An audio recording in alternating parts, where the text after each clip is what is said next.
Day 21 of being a chef on a yacht.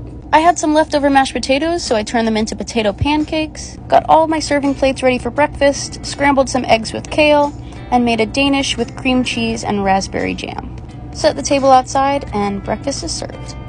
For dinner, I'm making pork enchiladas, so I went ahead and threw the pork shoulder into the pressure cooker and let it go for about an hour. Roasted up some butternut squash for lunch, made an Alfredo sauce with butter, heavy cream, and Parmesan, sauteed up some spinach. Then I blended the butternut squash with the Alfredo, threw in my pasta, made a little salad. So I served up the salad as the first course, and for the main, I made a creamy butternut squash pasta with spinach. Rolled out all of my enchiladas, threw on my enchilada sauce and some cheese, and then let it sit in the fridge until I was ready to use it.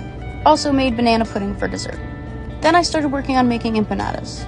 So I'll just prep a lot of these and have them in the freezer and pull them out as I need them. They're great for when we have guests on board. I can pull them right out of the freezer and serve them as an appetizer.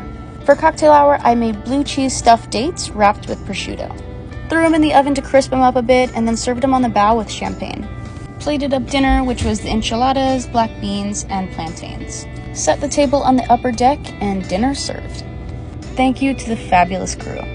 After dinner, we cleaned up the kitchen, enjoyed a beautiful sunset, and then went to bed. Bye, little chef.